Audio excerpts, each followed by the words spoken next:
This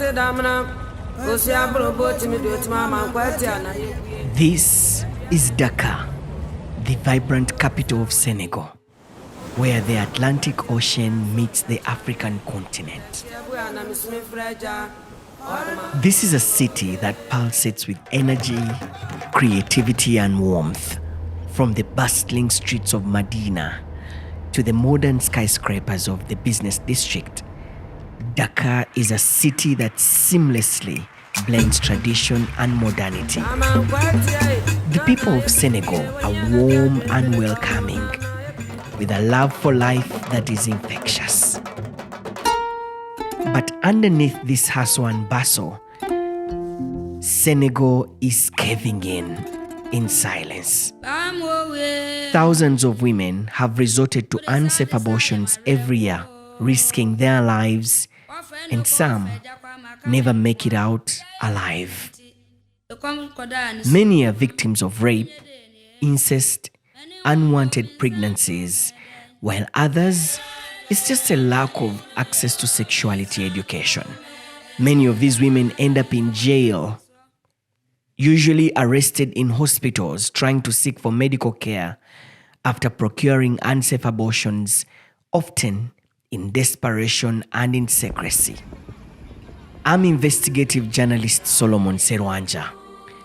I have come to Dakar to tell the harrowing stories of how the draconian laws on abortion in Senegal have kept many women incarcerated in prisons.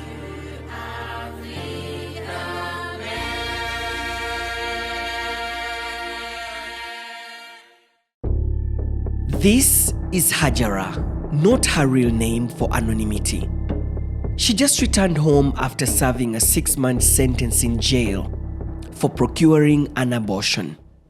Speaking about abortion is risky, she says, so we decided to conceal her identity. I was in a relationship with a man I loved very much, my boyfriend. By divine decree, I became pregnant. Unfortunately, we didn't want to keep the child because neither of us was ready, and we decided to terminate the pregnancy.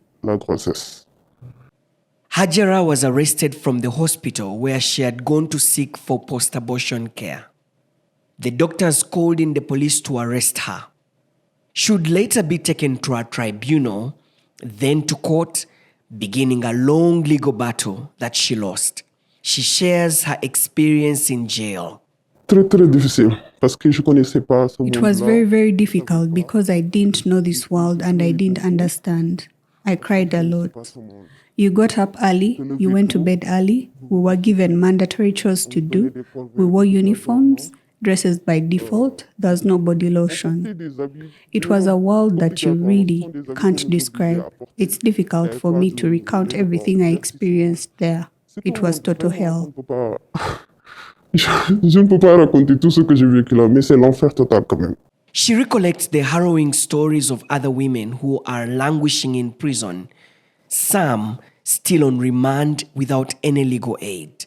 No, the reasons for imprisonment are different. Some are there for murder, others for other cases. It depends.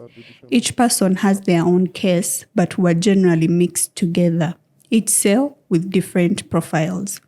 Even though she is out of jail, she struggles to be reintegrated into a community which has already condemned her as unfit for society.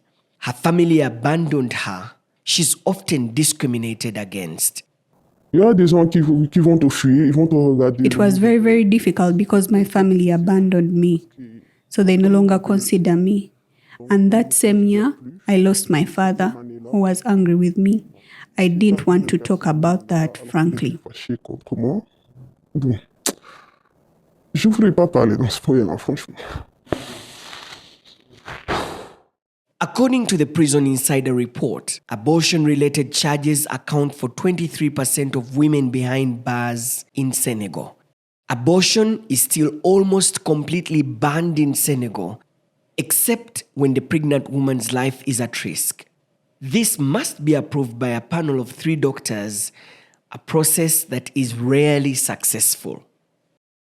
Article 305 of the Senegalese Penal Code stipulates that, and I quote, anyone who through food, drink, medication, maneuvers, violence, or any other means procures or attempts to procure the abortion of a pregnant woman, whether she has consented or not, will be punished by a prison sentence of 1 to 5 years and a fine of between 20,000 to 100,000 francs.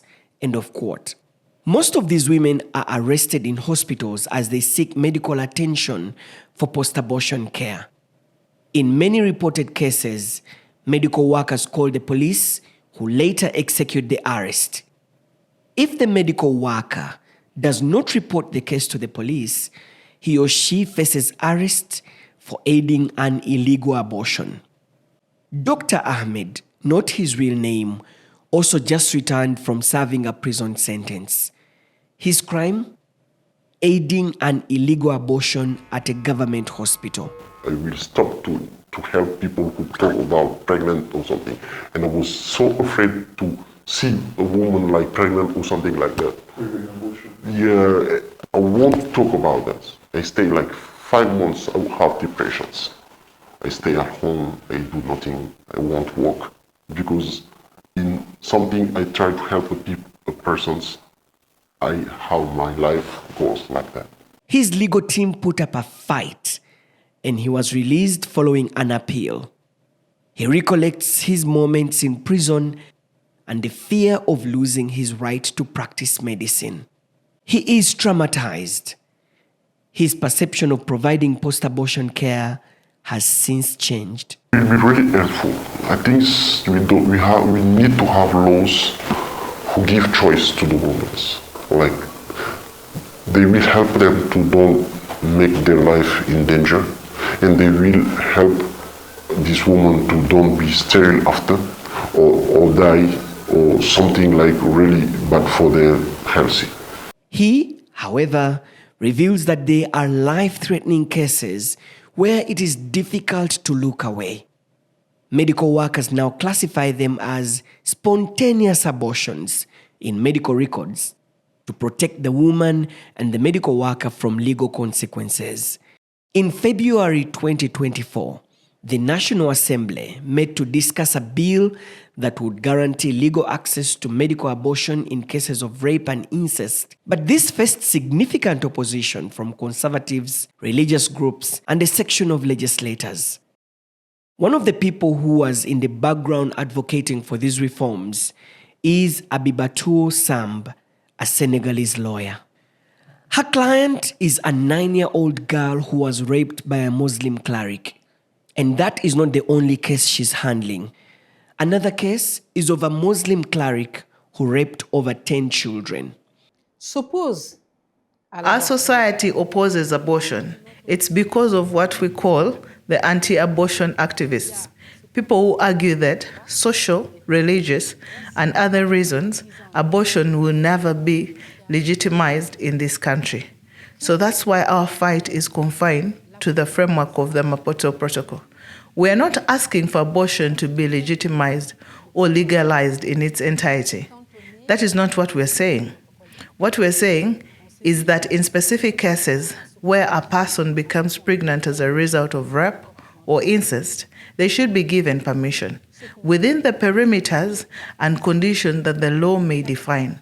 The right to express one's opinion and decide whether or not to continue this pregnancy that they did not want. Despite her plea, the lawmakers choose to give a deaf ear and a blind eye. We can always take the judge to ask for a release under a judicial counter or that she's placed under an electric bracelet because there are many women who are waiting to be judged. There is a lack of clear magistrates, judicial personnel in general, whether they are magistrates, lawyers, counters, and the people who are waiting to be judged, unfortunately, wait without a date or without a deadline. Most of our clients are often vulnerable families that cannot afford legal services. While she does this as a pro bono service, she's overwhelmed by the numbers. Il y a beaucoup de femmes qui ont été arrêtées. Many women have been arrested and tried without legal representation. And that is tragic. It is tragic. So we end up with vulnerable persons recovering from trauma. Imagine if this person has been raped or if they've been victims of incest for years at the hand of a relative. They appear in court because they dared to terminate their pregnancy, and they find themselves having to defend themselves entirely on their own. It is a catastrophe. Although Senegal ratified the Maputo Protocol, its national laws still largely prohibit abortion, creating a conflict between its international commitment and domestic legislation. Counsel Abebetu is not giving up yet. She is rallying a section of the judiciary, fellow lawyers, medical workers, and social workers through a movement for change to advocate for decriminalization of abortion in Senegal. We can have what we call a presumption of truthfulness. When a young woman tells you, I was raped, or I'm a victim of incest by my father or brother, I think a presumption of truthfulness should prevail, and we should allow that person, based on that statement, especially when she is young, when she's a minor, we allow this person to be authorized first to terminate the pregnancy and then let the justice system do its work. D'abord à interrompre la grossesse et après on laisse la justice faire son travail. Among the vocal voices in the movement is Madame Mame. She witnesses firsthand the impact of Senegal's draconian abortion laws on women. She interacts with women incarcerated in prison, and she's openly speaking up against the long justice system that has kept many women in jail without any legal support. The judicial system is very slow because there are many cases and fewer judges. There are many lawyers but few investigating judges. There aren't many magistrates. So that's what makes the system so slow. And on top of that, there's another fact. They seem to enjoy, for example, not dealing with these cases to deter others. She usually visits them in prison, supports them with sanitary wear and other essentials, and provides some counseling services. We put them in touch with a lawyer. The lawyer follows the procedure, but realize that it's stalled. That's when we realize that these judges are deliberately refusing to take on these cases. The movement is growing, bringing in women from different communities to advocate for the implementation of the Maputo Protocol. They engage because they know that it's a protocol. They also know that in Islam, an abortion is allowed before the 120 days. The law does not talk about it. That's why these people are engaged in this cause. The communities are also engaged in the beginning, which they didn't know. But as these movements get stronger, those in opposition also continue to hold their ground. Religious leaders are at the forefront. The human being is a human being after 140 days.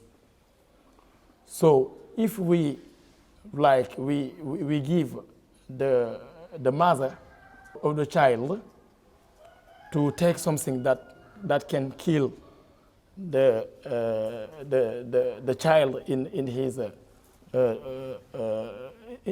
inside before the 140 days, we can take it like this. The church has never been on the side of abortion. But when life is in danger, especially since the church must protect life, the church will be for abortion when it is necessary. L'Église doit protéger la vie. L'Église serait pour l'avortement quand cela est nécessaire. These diverse voices shape the public narrative that not only has an impact on legislation, but also litigation of the pending cases on abortion in court. Winnie Byanyima is the executive director of UNAIDS. It's all this religiosity that's killing our children. In the name of God, our girls are dying. What is that? We should be able to allow abortion in certain circumstances, including that. So you need to look at the data and find a solution.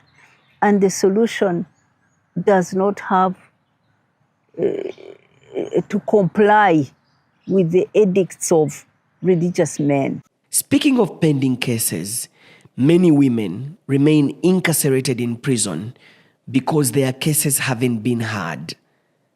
This issue caught the attention of the United Nations, which recommended in its 2024 report, and it reads in part, the Special Rapporteur urges the government to legalize abortion in line with Article 14 of the Maputo Protocol, ratified in 2004, which authorizes medical abortion in cases of sexual assault, rape, incest, and where the continued pregnancy endangers the physical and mental health of the mother or the fetus.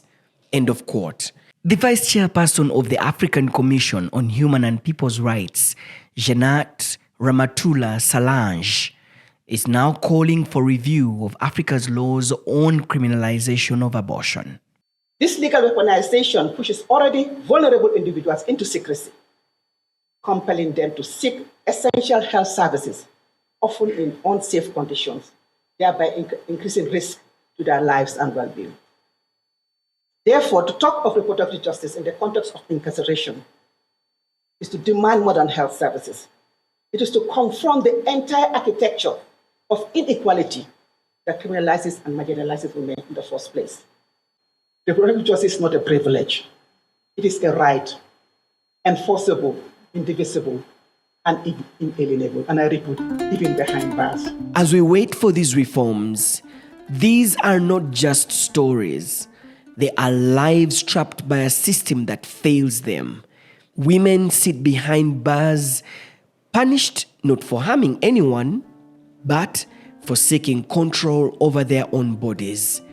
The law as it stands denies them care that should be their right, and the government turns a blind eye to their suffering. And while the laws keep them locked away, others continue to face arrests for seeking the care they should legally be entitled to. Solomon Serwanja, AIIJ, unveils.